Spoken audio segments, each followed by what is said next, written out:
BRS party చాలా క్లియర్గా ఏ election అయినా కూడా సింగిల్గా కొట్లాడింది. కాంగ్రెస్తోని పొత్తు లేకుండే, తెలంగాణ రాష్ట్రం ఏర్పడ్డ తర్వాత భారతీయ జనతా పార్టీతో కూడా లేకుండే ఎప్పుడు అలయన్స్లో.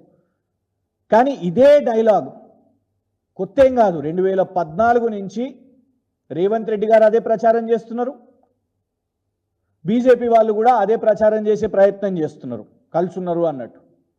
మరి ఎన్నో బిల్లులో కాంగ్రెస్ పార్టీ వాళ్ళు కూడా సపోర్ట్ చేశారు కదా.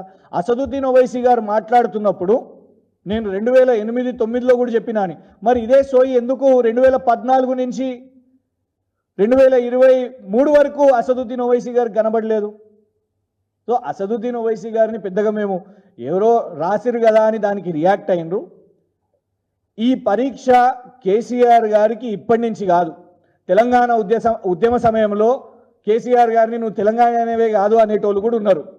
తెలంగాణ కోసం కొట్లాడిర్రు, తెలంగాణ రాష్ట్రం సాధించారు. ఈ అగ్ని పరీక్ష అనేది ఎప్పుడూ పెడుతూనే ఉంటారు వీళ్ళందరూ కూడా.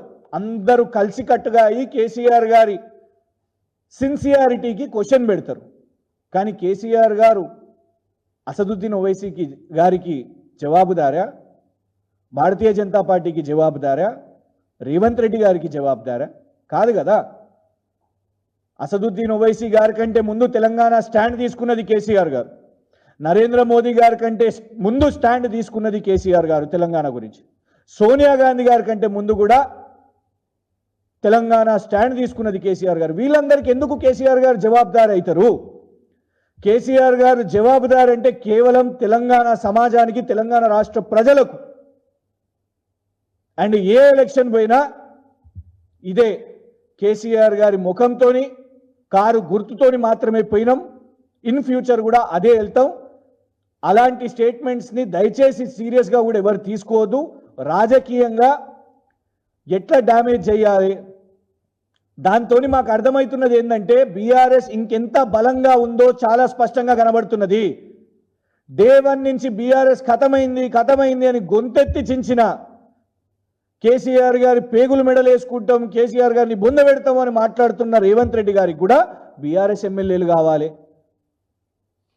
సో ఆ అలయన్స్లు విషయం మీద పెద్దగా అసదుద్దీన్ ఓవైసీ గారు మాట్లాడినా, ఇంకెవరు మాట్లాడినా కూడా దాంట్లో సీరియస్నెస్ లేదు. అట్లాంటిదే ఉంటే కవిత గారు ఎప్పుడో వచ్చేస్తుండే బయటికి. విచిత్రం ఏంటంటే రేవంత్ రెడ్డి గారు మొన్నటి వరకు అసెంబ్లీ ఎన్నికల కంటే ముందు అరెస్టు లేదు, సుశీర్రా కలుసున్నారు, అరెస్టు లేదని. దాని తర్వాతనేమో చూడండి బెయిల్ వస్తుంది, కలిసిపోయారు బెయిల్ వస్తుందని. ఇప్పుడు ఏం మాట్లాడతలేరే? మరి అరెస్టు కూడా అయిపోయారు, బెయిల్ కూడా రాలేదు. అరవింద్ కేజ్రీవాల్ గారు జైల్లోనే ఉన్నారు. వారికి పాపం కోర్టు తీర్పులు వచ్చినా కూడా మళ్ళీ అడ్డంకులు వస్తున్నాయి. కవిత గారు కూడా అక్కడనే ఉన్నారు.